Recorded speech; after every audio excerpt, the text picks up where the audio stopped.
you say, oh, they just put that up there. That's new. It just hasn't had time to get dirty yet. I like to take the more optimistic route. By the way, that kind of dirt streaking around diffusers happens mostly because of leaky ductwork. If you're in an environment like an airport, there's always some construction taking place somewhere. And if you've got leaky ductwork, it's picking up all of that stuff from that construction space and pouring it out into the space where people see it. And that is most frequently the cause. So not necessarily an air quality problem, although it's certainly a psychological air quality problem. We see that and you think, I am breathing that in as I sit here. Anyway, air quality. What color comes to mind? Air, blue. Now I realize we can't really see it, but it's blue, right? Have I convinced you air quality is blue? In terms of remediation for air quality problems, we always have to look at evaluating the mechanical systems. They can handle air quality remediation if they're operating properly, if all the programming is set proper, if they're being properly maintained, etc. The control system has a great deal to do with air quality and how it is functioning. And many times it's come out of spec and no longer performing the way it's supposed to be. We have to obviously evaluate the whole building envelope, because there might be environmental issues with the building itself that are causing air quality problems. There are a few specific tools that contractors can use and should use in diagnosing some problems. We always have to do monitoring, and so we tend to see a proliferation of sensors in environments that are having air quality issues, and a remediation course is underway because we need those sensors to find out what's really going on. Temperature and humidity control. The parishioner is saying, for some reason, the pastor thought we'd need a little extra cooling today.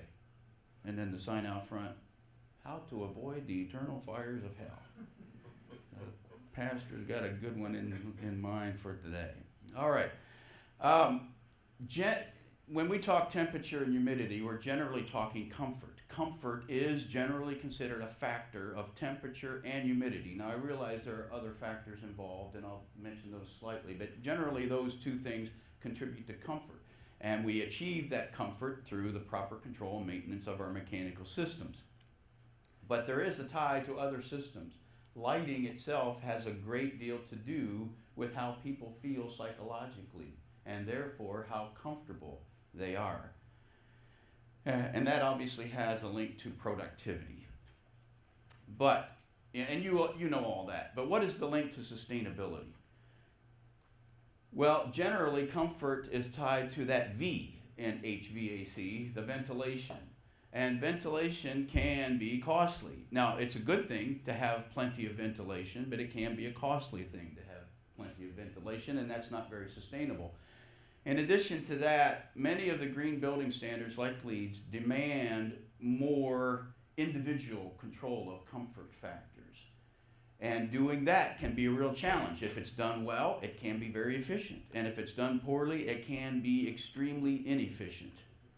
You know, we all value the days of the zone control and handling our areas in that fashion, and kind of a one answer for everybody kind of a situation, but we're moving rapidly away from that. So we have to be concerned, and how do we maintain the efficiency levels? Temperature is always depicted with red and blue, right? Red for hot, blue for cold. Humidity, it's water, it's blue. So 2 out of 3, blue wins. Have I convinced you yet? Demand control ventilation.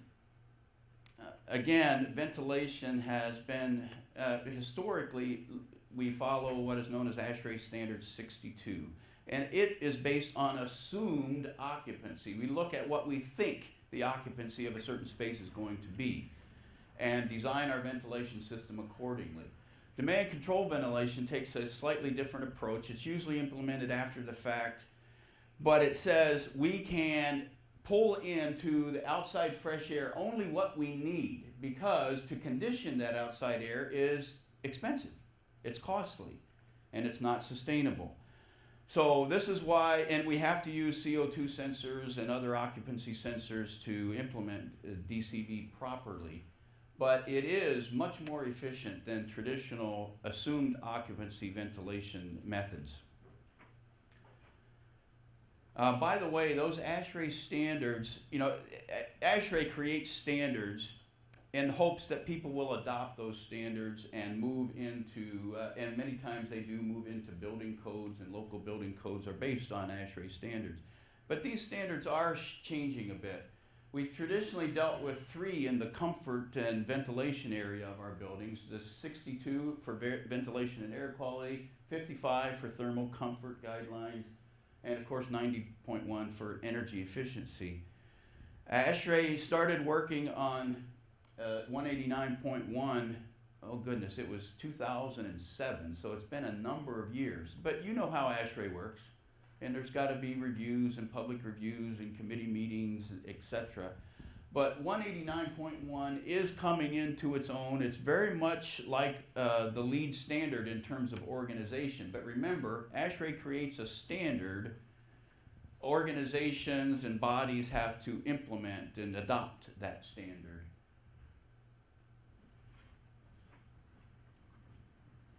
Water efficiency. So here's a guy who's got very creative.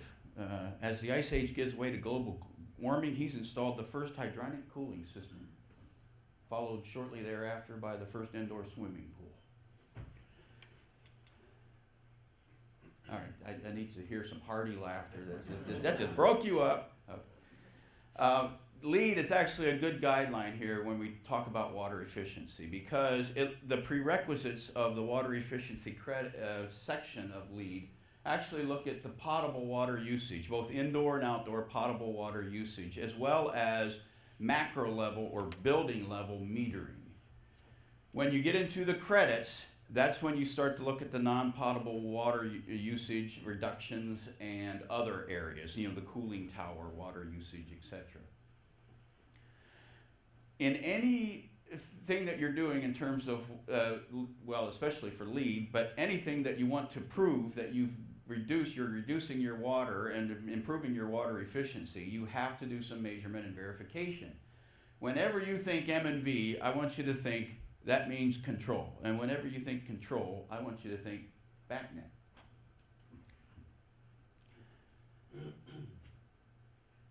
This pathway is blue. Have I proved it to you? It's what? Now, I realize it looks clear, but that's just an optical illusion. It's really blue.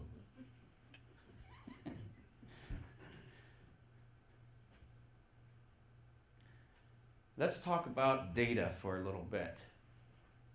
Here's a contractor before a couple of homeowners. For home automation and open protocols such as IP on the OBIX platform ensures interoperability with next-gen devices. Guy calls for his daughter. Would you mind repeating that for my 5th grader?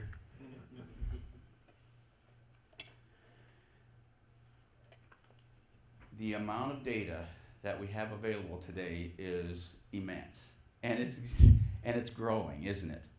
It's almost overwhelming, isn't it? I have mentioned earlier, sensors are proliferating. Everybody wants to, if you are buying stock in companies, pick a good sensor company and buy some stock. We are selling more, and we will continue to sell more sensors down the road to pick up all of this data. Now, there's good news and bad news here. The good news is that there are tremendous capabilities. If you want to glean information, if you want this data available, there are a number of ways that you can get it today, and people are happy to help you out with that. The bad news is we're really not ready for big data yet. Now, what do I mean by big data? This is from a recent CABA, the Continental Automated Buildings Associations out of Canada, report on intelligent buildings and big data. And they define big data in terms of all 4 of these offerings. Now, we have, over the last few years, really begun to implement some visualization and reporting activities. And there are a number of those flavors out there for you to pick from. But we're really just getting into it. And we still haven't transferred from the pretty pictures to truly actionable data. We can do some fault detection and diagnostics today. It's not necessarily the most automated way to do fault detection and diagnostics. That's coming. Not just preventative maintenance, but predictive maintenance is coming. And the nirvana up there of optimization really implies that we have married our business strategies with our energy strategies. Today, it's not that we ignore energy. We don't. We care very much about it, but we tend to treat it as an afterthought and something that we have to take care of. It's not merged totally with our business strategy. Some leading corporations are beginning to do that. In addition to that, we're looking at greenhouse gas reductions and other sustainability efforts. We're managing our economic risk up there in the optimization block. So that's what big data has to offer to us. But the CABA report also mentioned 5 different key findings of their study. They commissioned this big study and came up with 5 findings. Let's look at these 5. The first one, customers prioritize investment on the economic impacts over all the benefits. Well, that makes sense. You know, we have been burned in the past. The automation companies were promoting, the controls companies, I should say, were promoting energy management systems back in the 70s. But they really weren't energy management systems, were they? And then we had the early efforts of green buildings and all the promises there that were not initially realized.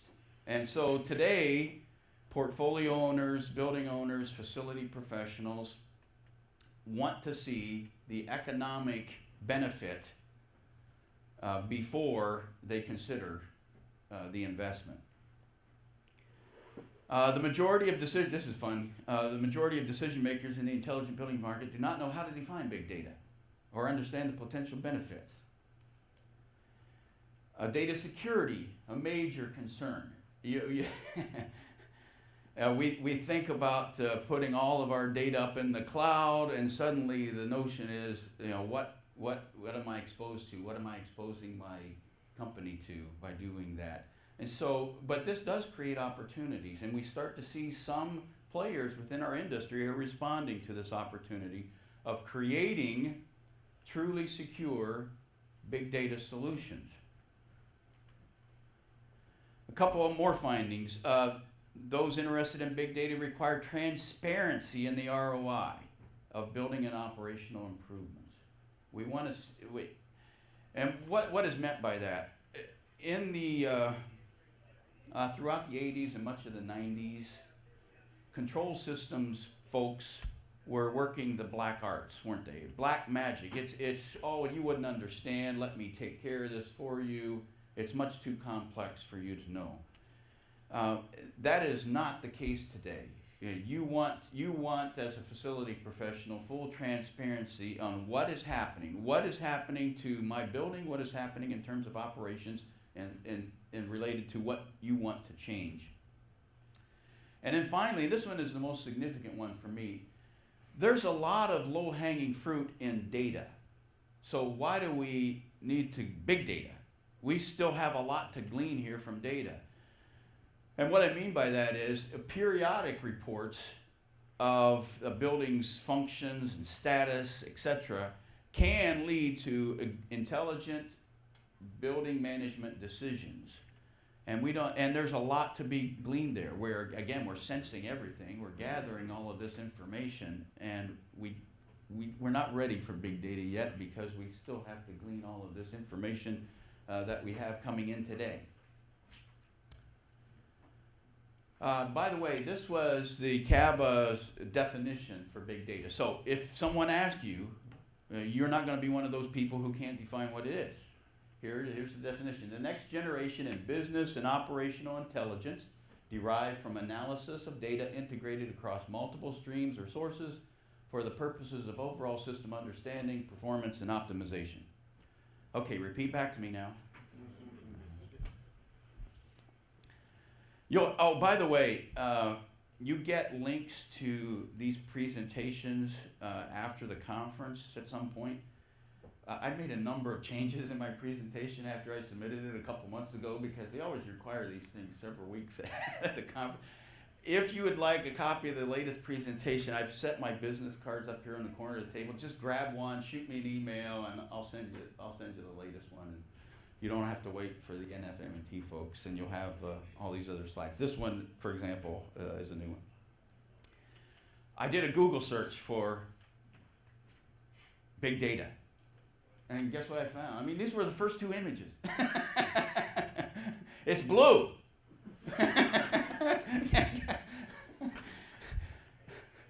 How can I be more convincing?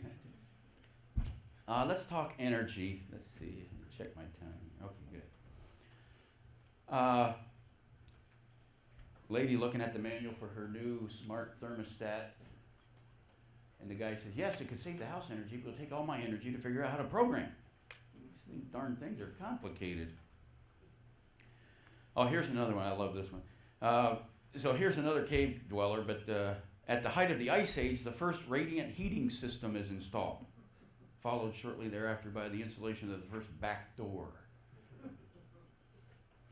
We're going to talk in the next few minutes about both internal and external energy optimization, as well as where we are going from where we are today. Now, in terms of building level or internal energy optimization, I realized we could talk about it all day. I love talking about this subject, but we don't have time to talk about this subject in detail. I'd just like you to remember the fundamentals. And I mention these because, you know, as much as we think about big data and IoT and all the integrated systems out there that BACnet can handle, what most often we see in buildings that are not performing properly are just the fundamentals. So let's talk about two fundamentals. One is scheduling and one is occupancy-based control. Why do we schedule mechanical systems, for example? Well, because we avoid the costs that are associated with unnecessary temperature conditioning, space temperature conditioning and lighting. And it avoids, quite frankly, it's better on the equipment. It avoids those wild swings and run times and startups and all those sorts of things. And it can level out your associated demand for energy. Many times, and I can't tell you how many times in the field I have seen this, that we see mechanical systems that are unscheduled, have had their schedules overridden, or back in manual mode, the program was incorrect, and it was set aside because it wasn't working. I guarantee that you can, because I've seen this time and time again, you can save 10% of energy costs just by scheduling your mechanical systems properly. And that's not insignificant.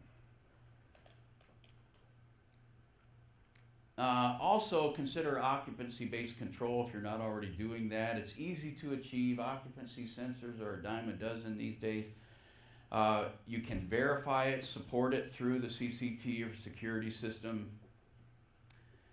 Occupancy-based lighting is most common, but it can be integrated. In my office, for example, when I scan my badge to enter the building in the morning, it knows it's me. Now, I'm still in a zoned office space, but if I'm the first one in, it activates the zone, heating and cooling. It activates the office for both the hallway and my office, just by my entry into the building. There are also some very cool things out there, and I don't want to plug any particular companies or products, but there are some occupancy sensing that are known as adaptive or learning occupancy sensors. One that will learn my schedule and know ahead of time that Ben is always going to be there at this time, and he likes this temperature, and he likes this level of lighting, etc.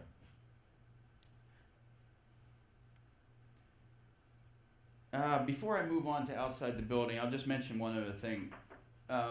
Challenge your contracting partners in terms of your building energy optimization.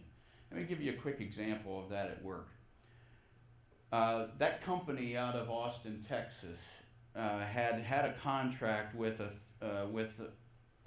basically a bunch of convenience stores, 3,000, a company with 3,000 locations. Now, I realize they're convenience stores, but these are incredibly complex environments if you stop and think about it. In micro space, they have office space, there's refrigeration taking place, there's outdoor parking and lighting and indoor lighting, and there's lots of data being exchanged. When you're a company that owns 3,000 locations, you want up-to-date, especially a retail operation, you want up-to-date information going back and forth. These are complex little environments. Well, this company challenged the company out of Austin to save them some energy, and they did, the normal kind of things and make sure all the scheduling and that sort of thing was in line. And then they started to look at, and they still weren't achieving the goals that the company wanted to achieve. So this company out of Austin looked at it and said, all those refrigeration units we have along the wall all use what are known as mullion heaters around the doors. Now those are the things like around the door of your refrigerator that reduce condensation when you open up the refrigerator door. Well, but those things are electrical resistive devices. They run typically 24/7, 365, and a resistive electrical device chews a lot of energy. So what the company did with what it already had installed in terms of sensors, it looked at dew point. Dew point is a matter of both temperature and humidity, right? So they calculated dew point and said at certain times we don't need those heaters running. They installed some relays and basically shut them off when the dew point indicated that they didn't need to have those running. It saved this chain a tremendous amount of energy dollars, tremendous amount. So again, challenge your contractor to be creative if you're really concerned about optimizing your internal energy. Outside the building is important though too. And so I want to conclude today with a little discussion of the smart grid, because we've got to connect our smart building to a smart world. The comparison that's made here, which perhaps you've heard before, this is not unique to me, I didn't create this, but is Edison versus Bell. And the story goes, if we were to wake these gentlemen up today, after they got over the initial shock of being mortal again, Edison would probably look around at the electrical infrastructure that we have and kind of nod his head up and down. Yeah, okay, I can see that, yeah, makes sense. Bell, on the other hand, would look at everything that we're doing with telephony and not have a clue of why people are walking down the sidewalk talking to themselves. It would be totally foreign to him. So I just, for my own sanity, this was a couple months ago as I was preparing this presentation, I just took out an old notepad and said, okay, what are the major advancements in the electrical infrastructure in the 20th century? Well, we certainly had the Menlo Park workshop where it all started. Then when I'm in Manhattan, we went to the Pearl Street Station. This was the first central power plant in the U.S. Then we went to the first street lamp. And that was all relatively early on in the 20th century. Then we built up over the majority of the 20th century the network, the distribution network. We added metering. We certainly have had some advances in lighting. And yeah, maybe I'm deliberately trying to keep this list small, but we really haven't innovated a great deal in our electrical infrastructure within the 20th century. On the other hand, as I started to think about telephony changes, and I used to work in this industry, from the first telephone, we went to an operator switching station. We added rotary dialing. The North American numbering system was a model for the world. We went to the integrated handset, long distance dialing. The first telecom satellites went up. Touch-tone phones, cellular phones. We had a proliferation of frequencies that were used. Voice over IP, smartphones, apps, and now smart watches, all tied to telephony. So, needless to say, we're a little bit behind in terms of the electrical grid. Now, by the same token, The National Academy of Engineering called our electrical grid the most significant engineering achievement of the 20th century, and I would agree. Now, it hasn't innovated a lot, but in and of itself, it is significant. It's an integral part of our lives, isn't it? And it's very robust. The problem is we are now overburdening it a bit, and there are risks. There are risks associated with cybersecurity. There are risks associated with, we want to put millions of electrical vehicles on this grid. Well, that's a challenge. Today's grid is characterized by one-way communication, and it's very limited communication, but it's one way. It's one-way flow of power. It's characterized by centralized generation. There are few sensors along the path, and it's always under analog control. There is little or zero consumer choice in terms of your provider. The maintenance is always done in a reactive fashion, and the power companies have no idea of how all that energy is being used. We certainly have no idea where all that energy is going. So what does tomorrow's grid look like? Well, this is the vision created by those who are making great strides in the arena. First of all, they're envisioning widespread distributed energy sources. I've heard some investment groups talk about ATM-sized power stations and working very hard to make them. Bidirectional power flow. We can both contribute and use energy. And certainly the communications are two ways. They're communicating with us, we're communicating back. Intelligent load management, ILM, and demand response. We are scratching the surface of those things today. There's lots of monitoring, digital control taking place, lots of choices, really good way to do maintenance, condition-based maintenance as opposed to reactive, and lots of apps, strangely enough. So, what is the color of energy optimization? Now, you don't have to take my word for it. The father of Ethernet himself, Bob Metcalfe of Polaris Venture Partners, he likes to talk about the Internet. And he colors it blue because, in his word, this is a quote, green is the color of sustainability and has too much baggage. So it's blue. A few words on what's coming next in terms of IoT and what it's characterized by. First of all, from a product perspective, here's what you can expect in terms of IoT. What I like to call intelligence at the edge. We are device to enterprise connectivity through IP and wireless means. Lots of meters, lots of sensors, and lots of mobile apps. That's from a product perspective. From a business perspective, it means lots more data, a lot more measurement and verification activities taking place. We are dealing with the cyber threats. We have a new generation of what are known as system integrators. Today, many controls contractors, of course, are trying to adopt their business model to the new realities. And the new realities are they have to be system integrators. I see system integration companies coming into fruition today that have zero experience in mechanical systems. They're all IT people. And they're getting the job done.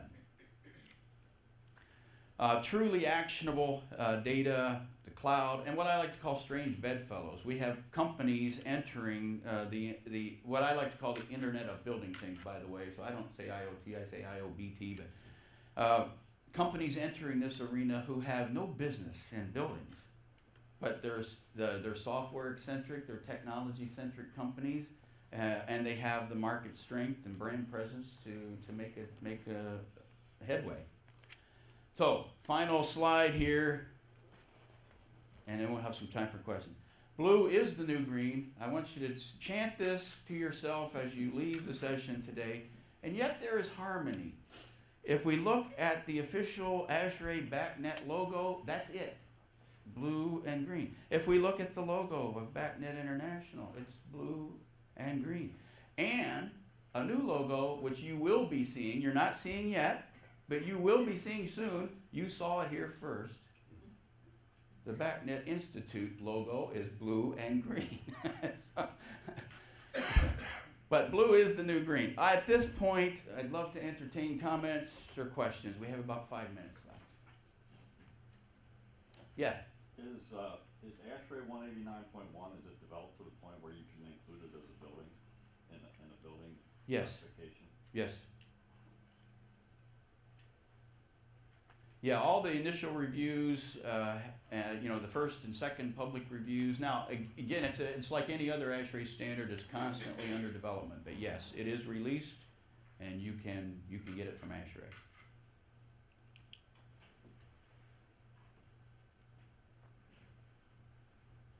Have I convinced everybody that blue is the new green? I mean, that's my most important goal for the day, actually.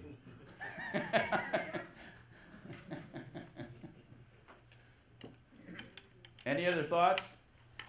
Okay, fill out your evaluations, and thanks for coming. Have a great day.